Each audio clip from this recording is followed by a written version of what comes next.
ஏன்னா நம்ம சபையிலேருந்தே கூட வந்து பைபிள் காலேஜ்லாம் போய் தான் படிச்சிருக்காங்க.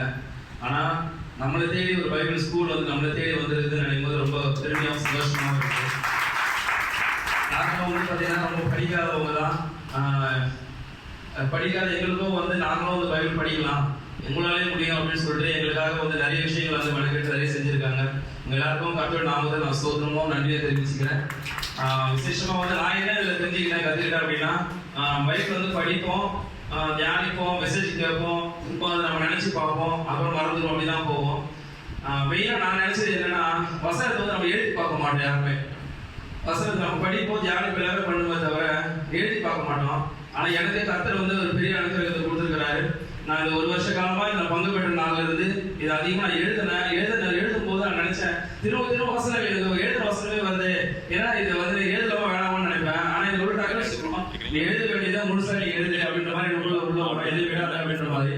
ஸோ நான் வந்து அதை தொடர்ந்து எழுத ஆரம்பிச்சேன். எனக்கு எழுதுறது இன்ட்ரெஸ்டாக இருந்துச்சு, கை வலிக்கும், ஆனாலும் நான் எழுதிக்கிட்டே இருந்தேன். கர்த்தர் எனக்கு அதை வந்து ஒரு ஆப்பர்ச்சுனிட்டி கொடுத்தாரு, அதுக்காக கர்த்தருக்கு நான் நன்றி செலுத்துறேன். அது மாத்திரம் இல்லாம பைபிள்ல இந்த 66 புத்தகம் இருக்குது. இந்த 66 புத்தகத்துல ஒரு 8 புத்தகமா நமக்கு எனக்காக சுருக்கி இது மூலமா நான் படிச்சாலே ஒட்டுமொத்த பைபிள் படிச்சிருப்பாங்க அப்படின்ற மாதிரி எனக்கு சொன்னாங்க.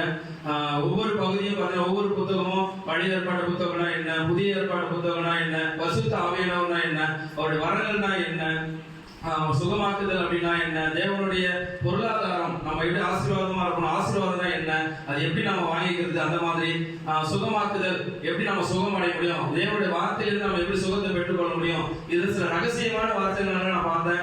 வரலாறு படிக்கும் போது பாத்தீங்கன்னா ஹிஸ்டரியில ஜெபிக்கும் போது எப்படி ஜெபிக்கணும், என்ன சொல்லி ஜெபிக்கணும், நம்மளாம் ஜெபிக்கும் போது ஜெபிக்கணும், முட்டி போட்டு ஜெபம் பண்ணோம், வேண்டுதெல்லாம் ஆண்டு சொல்லுங்க, அதுதான் நம்ம ஜெபம் அப்படின்னு சொல்லுவோம்.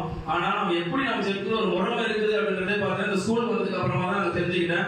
அதுக்காக நான் ரொம்ப நன்றி சொல்றேன். எப்படி நம்ம ஜெபிக்கணும்ன்றதை நம்ம கத்துக்கிட்டேன், எப்படி தியானிக்கணும், விசுவாசம்னா என்ன, ஆராதனா என்ன, இப்படி ஒவ்வொரு செக்மெண்ட்டை பார்த்தீங்கன்னா கடைசி தேவ நீதி நீதினா நமக்குள்ள ஒரு நீதி நம்ம வச்சிருப்போம், இது செஞ்சா கரெக்ட், இது செஞ்சா தப்புன்ற மாதிரி நினைச்சிருப்போம்.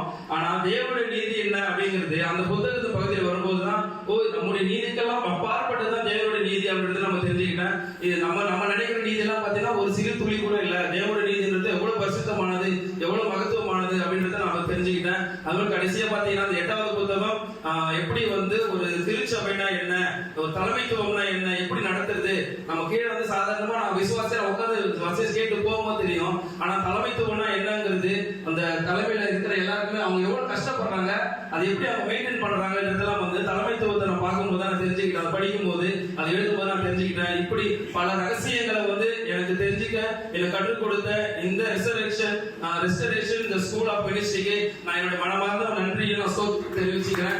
என்னையும் இந்த ஒரு பகுதியை என்னை தேர்ந்தெடுத்து எனக்கு வாய்ப்பு கொடுத்த தேவனுக்கும் இந்த டீமுக்கும் விசேஷமா எங்க சபை பொறுத்தவரைக்கும் மனதார நன்றியை தெரிவிச்சுக்கிறேன். இதோட சிறு சாட்சியை முடித்துக் கொள்கிறேன்.